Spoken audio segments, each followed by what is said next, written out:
Hello and welcome to the Untold. Of course, this is where we have amazing people. We discuss their stories and their journeys. And Lujain, for today's episode, we have Maitham Abdal. I'm excited to talk to him because he's a sculptor who creates things both digitally and traditionally with his hands, which I think is very interesting.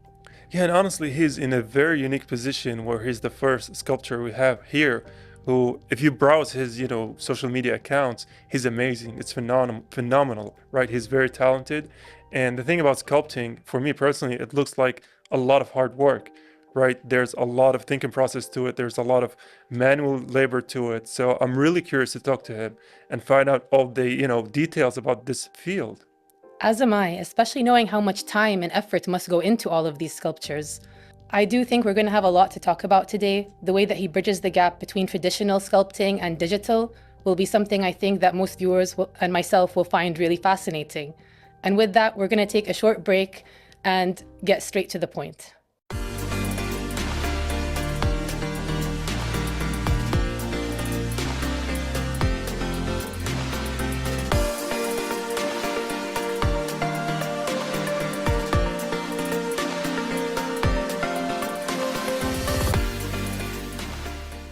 And we are back with Maitham Abdal, and I want to first welcome you on Untold. But before we dive into everything, audiences can see what we have, a beautiful sculpture here. So talk us through it.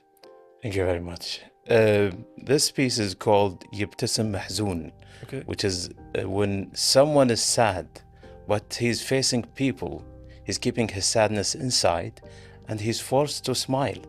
So sometimes people around you will smile, but they are struggling so hard inside, in pain and sadness.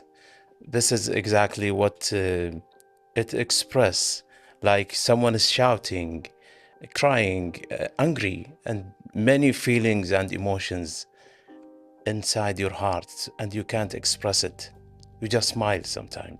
That's how painful it is. That's so true, actually. A lot of people put a mask in public, True. but the reality of their emotions are unknown. True. And you can see that with the sculpture as well. Everywhere you turn, there's a different expression. Yes. It's very fluid. Yes. And I love that. I think it's a really beautiful piece of art. Thank you. And I even saw your Instagram where you have all your sculptures.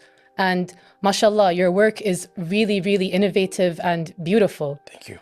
And I want to ask you actually, what led you to start sculpting? Where did it begin for you?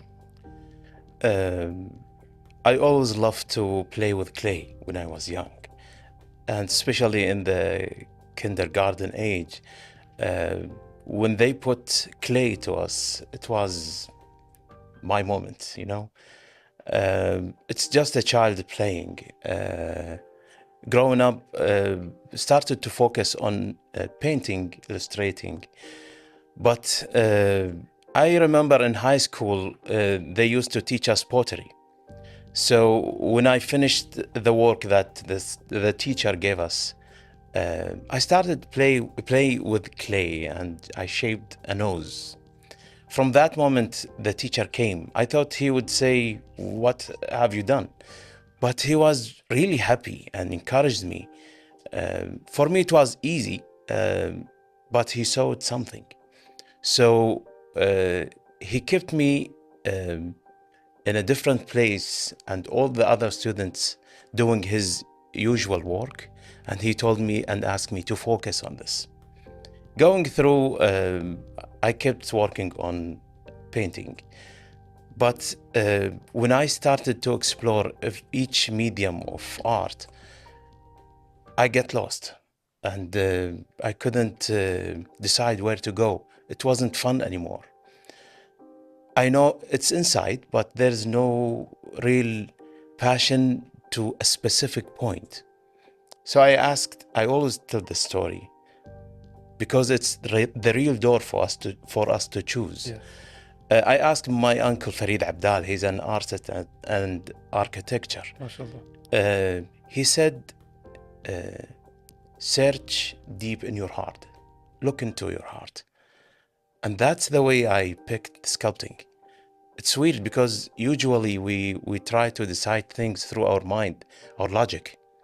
But for art, it's purely your heart. This is why or this is the way I picked sculpting and Yeah. kept going through maybe 13 years now. MashaAllah. Wow, mashallah. I love that actually. Yeah, And thanks. actually, the way that you said that you did the nose and you thought it was easy. Yeah. In fact, facial features are some of the hardest things for people to do properly in art. So the fact that you did it so naturally, I think that's partly why your teacher saw you Yeah. and was like, this guy has talent. I'm going to nurture it. I'm going to help him go on the right path. And I do love that you started from a young age and it was something that influenced your life and you tried different mediums, Yeah. but you found that sculpting was you. It's how you express yourself. True. What do you think, Abdullah? Yeah, and honestly, one of the most, heartwarming elements of that story is the impact that your teacher had. I think for a lot of people, especially young, students, they don't realize how much impactful these teachers can be on their lives and on their career paths. Like, I've shared before, I'm in the same kind of position because of a certain teacher. And, it's just amazing gratitude to teachers. And I do want to go back to your, profession in sculpting, because you've also got into digital kind of sculpting. Yes. And I want to ask you, how do those two worlds mingle together, and how do those worlds, kind of mix and match? Well, I always like to do two things in art. The pop culture, manga, anime, comics, video games character. And the other side is the fine art side, which is like academic studies, portraits, art, fine art. I started working on my favorite characters in the beginning for sculptures. I used to draw realistically and other styles. But I started with a character in the 80s and 90s called Jungar. I don't know. Them. Yeah. In Japanese, they call it Astral Ganga. Yeah. Okay. One of my friends said, it's hard to do. Then I tried it and it was good experience. I liked it. Then I moved on slowly to exploring the medium. I reached the point where I learned it's hard and it's time consuming, and it took a lot of physical effort from you, especially when you are working on collectibles like small sizes. Sometimes you forget that you are in a wrong position and you get a few pain. And at that time, I was starting to think, why wouldn't I try digital sculpting, especially that the collectibles marking were moving toward the digital and 3D printing. Most of the artists who are sculpting by hand are learning and moving toward the market requirements. So I tried it and I loved it because it gives you fast way to produce your work, your ideas. I mixed both fine art style and digital sculpting, pop culture's characters and anime, comics, video games in digital also. So I mixed both my interest and it worked fine. Yeah. That's so interesting. And you're right, by the way, because I've seen online now a lot of digital sculpting, especially for things involving anime or manga. It's extremely popular now, Yeah. especially since anime has also become more popular these days. Yes. So you're seeing a lot of very detailed things from all different, stories and genres digitally. But would you say that traditional sculpting is harder than digital sculpting? Do you have a preference between the two? Yeah, there is difficulty in traditional sculpting because it's you are using your full body doing the work. You're experiencing like in digital you can always hit undo, control Z. True. But in traditional sculpting, there is no control Z. You can't undo things, and you have to fix it and keep going. There is lots of hard effort you put in traditional sculpting compared to Digital, you are in front of a tablet and a PC for and a program. You just work. Yeah, there is some preferences between them. When you work traditionally, especially in clay, you smell the clay. It's the earth clay. It's natural. You touch the water inside. You deal with touching things, where in digital you are just working with a screen. So there is that feeling where you can sense things differently than the digital. Yeah. And speaking for as someone who doesn't know a lot about digital sculpting, like what is the process like? Do you make the portrait and then is it 3D printing? Is that a or what is like talk us through the process? It depends. Digital sculpting for many things. Oh. For like movies, special effects and things like this. For video games, you make characters, environments, many things for video games. And for collectibles, which is my side of interest, is I usually sculpt and finish the product, then go for 3D printing and painting. Oh, okay. Yeah. So I know from talking to previous artists, a lot of them actually hate digital kind of aspect, not because any reason, but because like you said, there's always Control Z button. Yeah. So they say we can be spending weeks just going back forth. So they like traditional ways because what you do, that's the final representation. So do you find yourself outside of what is difficult, what is not, do you find yourself going to our traditional or digital in terms of where you are with time requirements and with the space itself? It depends what's the order for it. When I work for like galleries and fine art pieces, I think it's always preferable to work traditionally. Yeah. But when you are working commercially, like for big sculptures, for commercially, actually, it's always easygoing to work digital or traditionally. Time consuming, as I said before, it's always digital. For that issue where you can always Control Z and some people get frustrated through it, I think with experience people will go through it easily. It's a blessing actually, because when you make big mistakes, it takes a lot of time to fix it in traditional. But in digital, you can like do something, you're not sure, save it, try another method, save it, and try to compare and go on and go on. So it depends for what you are working. Was there any project you found particularly challenging or very hard? Oh, a lot. A lot? It makes sense, especially with traditional. Yeah.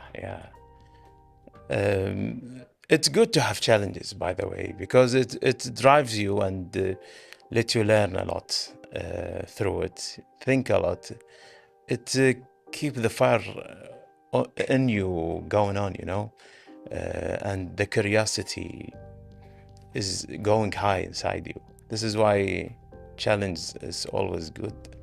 But you have to learn in the beginning. You don't have to go for extreme challenges and you get depressed. You're not like, you can't decide how to solve this thing, and no, just get your thing, get the knowledge, the experience, then go through it. Yeah. I don't think the audience can see it from that angle, but I do love how we are going to go on a very quick break, but I want to highlight to the audience that you've talking about how your pieces represent two sides of you, right? You have the fine pieces and then you have the pop culture. We have in the corner is the Joker, and we have here, I'd imagine, it's the fine, elevated kind of artwork. So I do love how you brought your two sides to the show today. So I do want to thank you for that. Thank you. But we are going to go on a very quick break.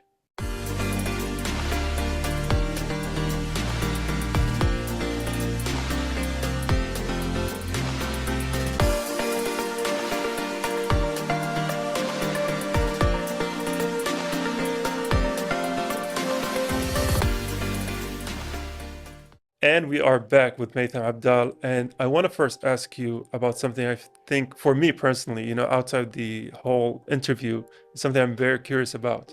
Because I know sculpting takes a lot of time. It takes, even before you go on the first artwork, there's a lot of thinking process behind it. There's a lot of drawing. There's a lot of, right and wrong. So how do you manage, how do you have the patience for all of this? Well, there is two things for me to go through this pain. Okay. First, I should have feeling and emotion and loving for the thing I'm going to do, because this is what makes you have patience and keep going through this hard work and all the process. Because when you finish a sculpture in the clay process, it's not done. You have to make the mold, you have to do the casting and all this annoying process you have to do to make it live, because the clay is easy to break, so you have to keep it, you have to do the molding and all the process and cast it with a material that lasts. Like here I'm using resin, which is a very good material for displaying art. And you can go for metallic materials like bronze, aluminum, and the other things. Two, which is here is the problem usually, it should has good money, because I can't work for something I hate with bad money, So there should be a price that drives you for taking orders or working on something. It really benefits your time and effort and experience. Yeah. That makes a lot of sense, because it sucks to do something that you don't like, especially if it takes many hours and it requires so much skill to do something like this. True. So you wouldn't be able to do it if you didn't have the passion for it or the love. And speaking of that, actually, your style has obviously developed over time. In today's world, everything moves so fast, especially in the digital space. So how do you keep your own style going? Has it evolved from when you started? Could you talk us through the process a bit? Yes, definitely. In the first years, I was just try to learn the medium. I used to draw and paint, and I was good at it. But it's a new thing to me. A new material, new medium, tools, and when you are working on a sculpture, you are working in all the angles around it, not one angle. Like for artists, it's only one side, two sides. So here I'm learning a lot.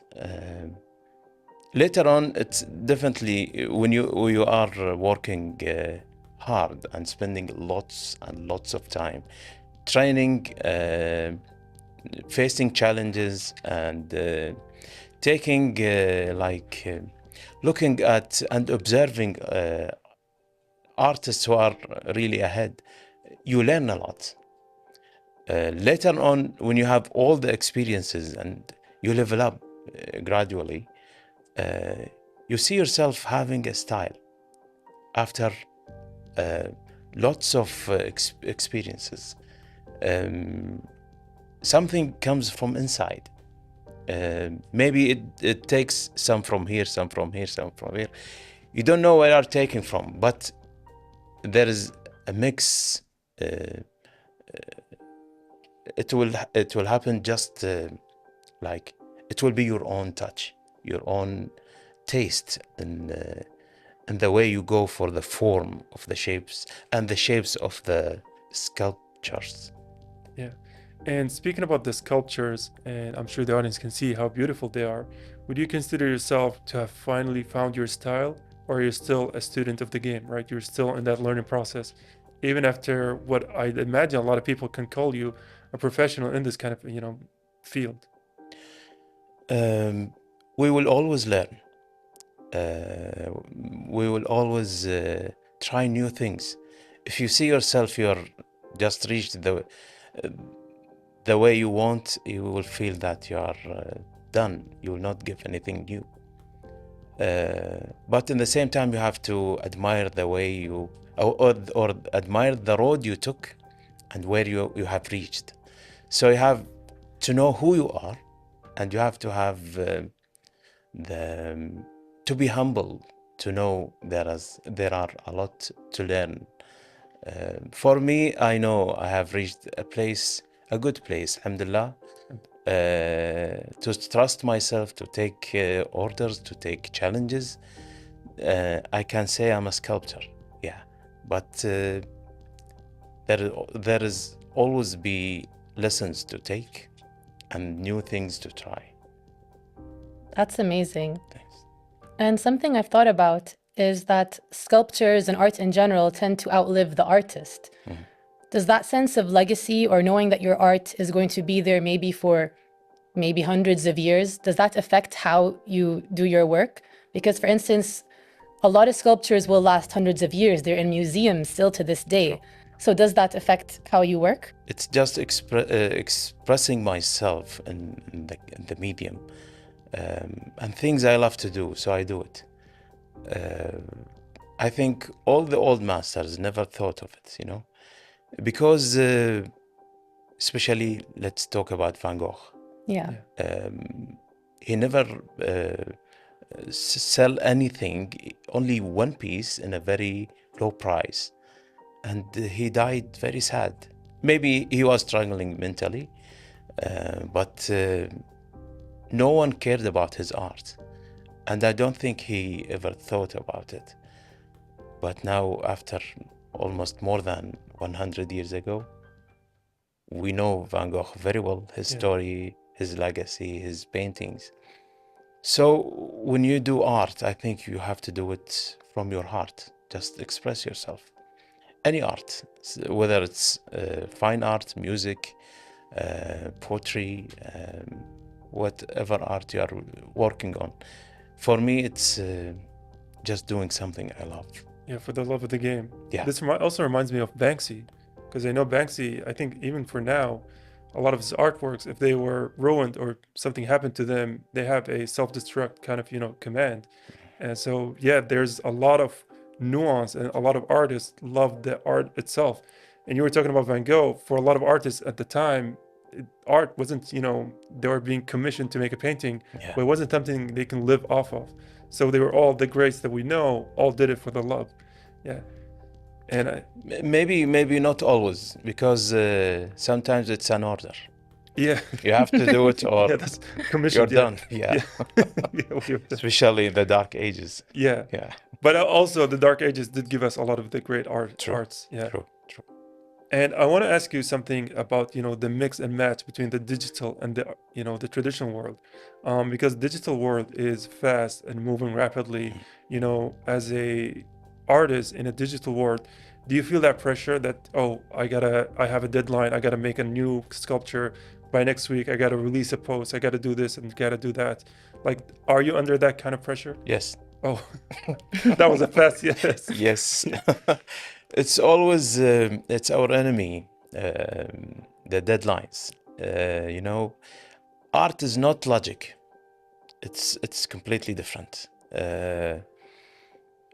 If you give an engineer or I don't know, something to solve, he will use the rules and something plus something and multiply something, will give you the answer and it's done. It's not like this in art. It's emotions, it's feelings.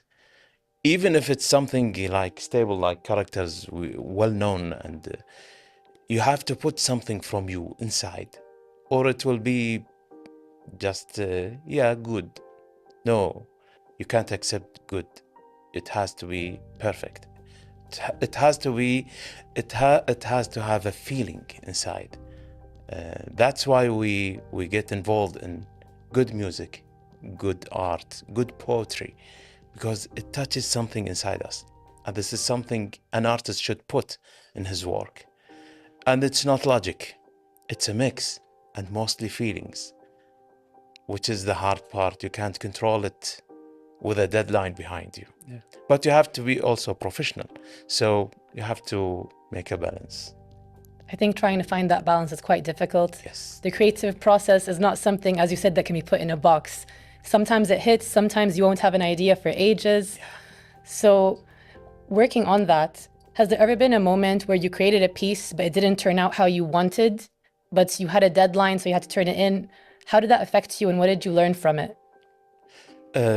I don't usually take orders. Okay. And this is something I decided because of that hard struggle with deadlines. Makes sense. And it ruined the touch you put in your art. It ruins your days. Okay. So that's why I don't usually take orders and deadlines a lot. Sometimes I do, but you have to keep it balanced. Sometimes, yeah, it doesn't go the way you want, and you have to accept it, get sad a little bit, and just observe and see what went wrong, and try to solve it and learn from it, because sometimes it's a chance to get better. And sometimes it doesn't go the way you want, but it's a chance for the work to get better and a lot better. And it happens a lot. I was working on a character for a scale of 1/6, like 6 of a human being. It's a full body character for a height of 30 centimeters. Okay. So everything is small, everything is challenging. I was done with the sculpting process and clay and everything, so I have to make the mold. For a mold we use silicone rubber. It's liquid, then it gets cured and rubbery like the silicone used to be. When I opened the silicone, it wasn't cured, Oh no. and most of the work was destroyed. Oh, that's terrible. Yeah, it happens. So I have to fix it. All the hard work I put was ruined. I have to resculpt lots of things, redetail lots of things. But I learned so many things that made the sculpture a lot better. And it was really like Bob Ross usually say, a little happy accident. I like that. Yeah. And sometimes the full sculpture will be destroyed, and it happens to me before. But you learn the lesson, that at least. A lot of art is experience. Yeah. Are there any tips you would give to people who might be starting out in sculpting so that they don't get depressed about things not going their way? They will have to know that they will get depressed. It's just part of the job. Yeah. There is one thing that usually ruin everything, which is fear. True, or doubt. Yeah. Yeah. Because you are afraid to try. You are afraid to sometimes learn the thing. You are afraid of failing. You don't do anything. You just freeze. You don't take it to the next level, to the way it should be. Yeah. It's always because of fear. Sometimes it's knowledge. You lack knowledge and experience, but usually it's fear. It's fear. They have to be patient. They have to be very patient. They have to be passionate about it. Yeah. And they have to have the knowledge of the medium, if they are working on a figurative characters or human being, they have to learn the proportions of the human figure and all the details of the anatomy and things, because knowledge will help you move fast and create masterpieces. Yeah. And I think that's very well put and well said, Maitham, because for the viewers who have a lot of doubts, you basically boil it down, conquer your fears and basically know every step you take. We have ran out of time, so I do want to thank you for joining us on today's episode of The Untold. Thank you very much. I'm really honored. And thank you for giving me the time to just set some lights on my experience. Thank you so much. It was wonderful to have you, and thank you for the lovely advice as well. I loved seeing how passionate you were about the subject. And thank you for bringing one of your pieces. It was great to see it in real life. Thank you. Thank you very much. We're going on a short break. Stay tuned.